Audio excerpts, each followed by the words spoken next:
Okay, so Halmstad is a municipality located in the south of Sweden, and it's located between the capital cities of Copenhagen and Oslo. The municipality have 106,000 inhabitants, and our biggest sectors are tourism, the military, we have the university, medical technology, and we are also a mobility hub because we have links, transport links between north and south and the east. And we also have a harbor and the railway. We are a coastal municipality, and we have several streams also that gives us challenges. Here you see the river of Nissan, and as it connects to the sea. And that is also one of our Achilles heels. Here you have the flooding from the storm Gorm in 2015, where we had multiple buildings that was flooded. Yeah, you see cars, infrastructure. And when the strong southwesterly winds blows, yeah, the seawater is pushed up through Nissan and into the city. We had a big flood in Getinge in 2014 after heavy rain. It's pluvial, and we had to evacuate residents that are living in these apartments. The treatment plants and also 2 transformation stations were flooded, and there were no electricity, and the water had to be boiled and able to drink it. The public dental services, the school, and some of the preschools had to be closed due to the flooding. Thank you, Hanna. And so the question that I sometimes get, especially by colleagues who work with both in engineering or any type of modeling, is how could this happen in Sweden? For us engineers, Sweden is not necessarily a paradise for modeling because your extremes are really not that extreme. There's not that much fun happening over there. Well, it turns out that this morning we heard about climate change, and surely that's one aspect that's contributing to more extremes. But there's also climate variability, which is more sort of natural aspects related to how currents vary and so on. Turns out that Halmstad is one of those places where things can kind of come together. You have something called the North Atlantic Oscillation. I'm not going to speak a lot about climate, but this is something that affects how waves behave, how winds travel, and so on. You also have an increasing amount of events. Basically, they're more extreme, they're happening more often, and sometimes they're happening at the same time. And so this was the focus of this particular study that we worked together on to understand what's the likelihood that multiple events happen at the same time. There's a lot of focus on single events, a flood or sometimes a drought, but we are seeing that multiple things are increasing in likelihood. So in this case, keep up about different types of floods happening around the same area around the same time, which increases the likelihood of catastrophic consequences. So in this picture, what you see is the different types of flood that can affect Halmstad, and also the infrastructure that Hanna referred to. This basically every single node or every single dot in the image. So we wanted to understand how multiple flooding affects these nodes, these critical infrastructures. And for that, we want to go beyond the primary area of impact. Very often we speak about or think about where is the flood and then zoom into that specific area and forget that often the repercussions are something as in a domino type of event, causing cascading effects over the network of services. So think about a power outage, it will impact essentially every other service that you're able to offer. For that, we model different types of infrastructures into a layered system and then connect the dots. And identify over 6,000 nodes of infrastructures. We use something called network analysis, we use statistical analysis, we also, to be able to predict, we use machine learning, and that was very important for us to get the overview of where are the critical points or the critical junctures. But this didn't really give us exactly which are the areas that are most used, because the places or the infrastructures that are most critical are not just those providing services, but also those that are used. And for that, we relied on experts, and AKA Hanna and her team were the experts and an excellent source of information.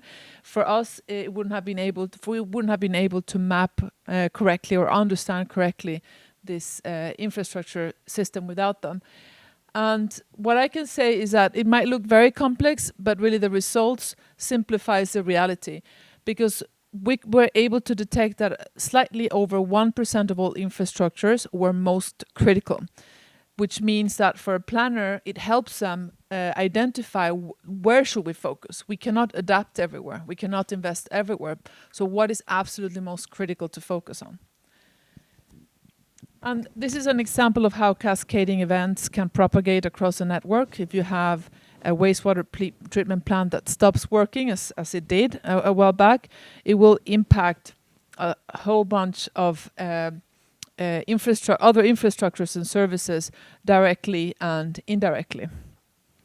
And in this case, here is called pharmacy industrial area, but in our analysis, there's a particular pharmacy, a particular industrial area, so you're able to really identify which areas will be most impacted. And so, great, so we know that things are connected and that this is a complex web of services. So what does that mean? Where and how should we adapt, and how should we think about the future planning of our cities? Well, I'm just going to dig down into the results, because those are, to me, the most telling part of the study.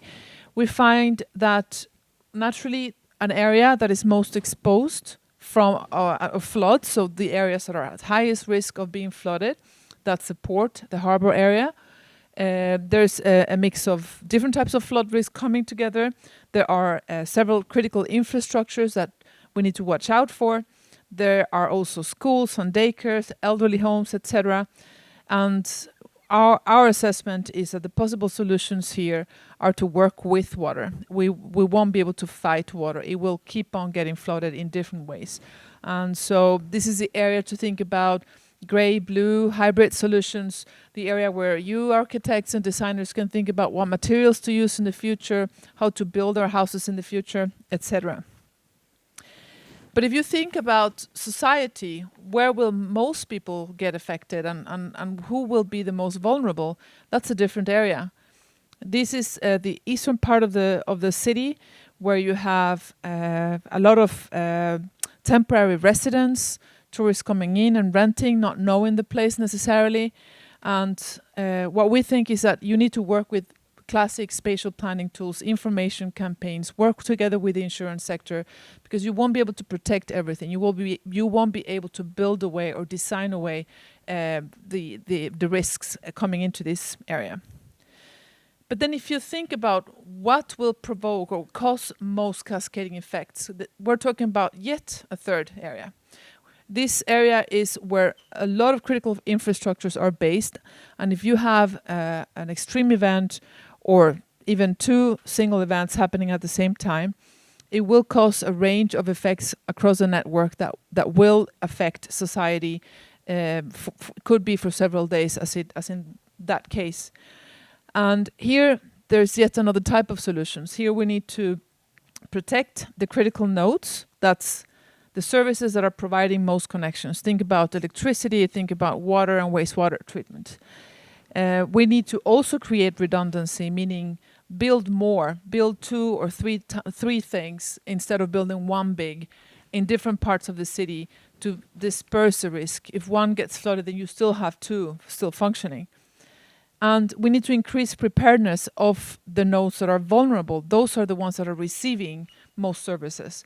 Think about hospitals, think about schools, etc. They need to keep on working no matter what. And you won't be able to build away all the risks, so they need to be protected.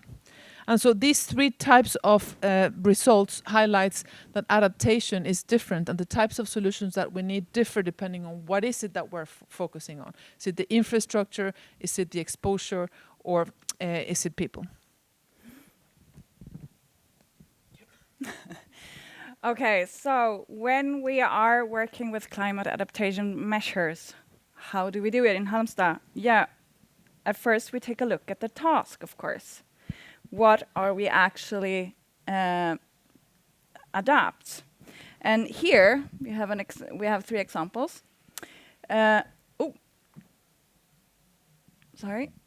one, that's the rescue station. Due to railway safety, we are replacing level crossings with viaducts. And, you know, when it comes to torrential rain, the viaducts get filled. So they are on the eastern side of the city, but what about the western side? That doesn't have a rescue service anymore. So we are building two rescue stations so that we have one on the east side and one on the west side.